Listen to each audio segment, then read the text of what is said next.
Hello दोस्तों, आज की इस वीडियो में हम क्लास 10th यानी मैट्रिक के लिए एक वीवीआई सब्जेक्टिव क्वेश्चन लेकर के आए हैं। यदि आप ये वीडियो देख लेते हो तो ज़रूर है बिहार बोर्ड में 2 से 3 नंबर लेके आएंगे। ठीक है, तो हम क्या करते हैं, शुरू करते हैं।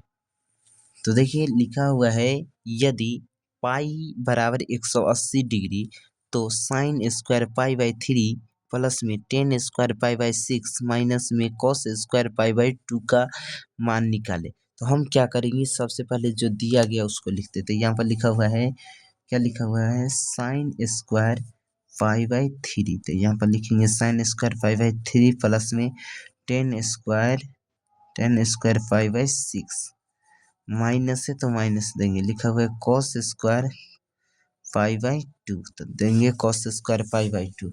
ठीक है, उसके बाद यहाँ पर देखिए पाई का मान कितना दिया गया, 180 डिग्री। तो यहाँ पर लिखेंगे साइन स्क्वायर पाई का मान 180 डिग्री है तो 180 डिग्री बट्टा में कितना 3 है तो 3 दे देंगे। प्लस से प्लस 10 है तो लिखिए टेन स्क्वायर पाई का मान 180 डिग्री और बट्टा में कितना 6 है तो 6 दे देते हैं। माइनस में कॉस स्क्वायर, तो यहाँ पर लिखते हैं कॉस स्क्वायर पाई का मान 180 डिग्री दिया गया है तो 180 डिग्री और बटा में 2 है तो 2। यहाँ पर देखिए साइन स्क्वायर है, साइन स्क्वायर दे देंगे। 3 ये कट जाएगा ना, 3 एकम 3 छतरी का 18 यानी कितना 60।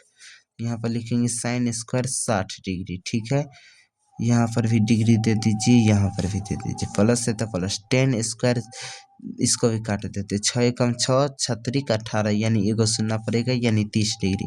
लिखेंगे टेन स्क्वायर 30 डिग्री। ठीक है, माइनस से चलिए माइनस, उसके बाद इसको काटेंगे 2 एकम 2 और 90 दूना 90 दूना नहीं, हाँ 90 दूना 180। तो यहाँ पर कितना हो जाएगा कॉस स्क्वायर 90 डिग्री। ठीक है, अब यहाँ आप हमको बतलाइए कि साइन कितना है 60 डिग्री। तो साइन 60 का मान कितना होता है, तो साइन 60 का मान होता है √3/2। तो इसका साइन स्क्वायर 60 डिग्री है ना, तो साइन 60 डिग्री का मान लिख लिए। इसका होल स्क्वायर है तो होल स्क्वायर कर देते। प्लस है तो चलिए प्लस, उसके बाद लिखा हुआ है टेन स्क्वायर 30 डिग्री। तो यहाँ पर देखिए 10 का मान कितना हो, 30 का मान कितना होता है 1/√3। अब इसका क्या लिखा हुआ है, यहाँ पर देखिए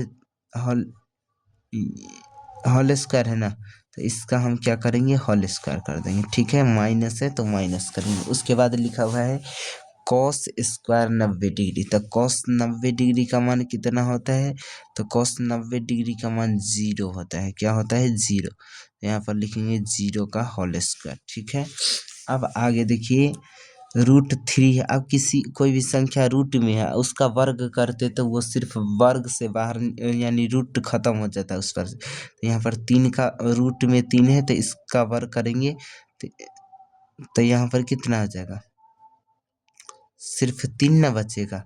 अब बट्टा में 2 है तो 2 का स्क्वायर करते हैं तो 4 हो जाएगा। प्लस है तो प्लस, 1 है तो 1 देंगे। उस 1 का होल स्क्वायर करेंगे तो 1 ही होगा। उसके बाद 3 का होल स्क्वायर करते हैं तो कितना √3 है ना, तो √3 का होल स्क्वायर करते हैं तो सिर्फ 3 आएगा बाहर। ठीक है, माइनस से माइनस, यहाँ पर देख लीजिए 0 का स्क्वायर करते तो 0 होता है। इसको लिख देते एक स्टेप, 0 हो जाएगा। ठीक है, उसके बाद आगे देखिए यहाँ पर क्या करेंगे, नीचे वाला का एलसीएम करेंगे, ये तो खत्म हो जाएगा, ये दोनों बचेगा। तो 4 और 3 का एलसीएम करेंगे तो 12। ये 4 को पढ़िए तो कितना बार में 12, 4 का 4 4 चढ़ते 12, 3 बार में। अब इसके ऊपर जितना है उसको 3 से गुना करेंगे, तो 3 को 3 से गुना करेंगे तो कितना हो जाएगा 3 तिहाई 9। प्लस है तो प्लस, उसके बाद 3 को पढ़िए तो कितना बार में 12, तो 4 बार में, इसलिए इसको ऊपर वाला को 4 बार पढ़िए। तो 1 को 4 बार पढ़ेंगे तो 4। ठीक है, अब आगे देखिए बराबर में 4 में 3 मतलब 9 में 4 जोड़ेंगे तो कितना हो जाएगा 13। अब बट्टा में कितना 12 है तो 12 देंगे। यही क्या हो गया हमारा आंसर। ठीक है।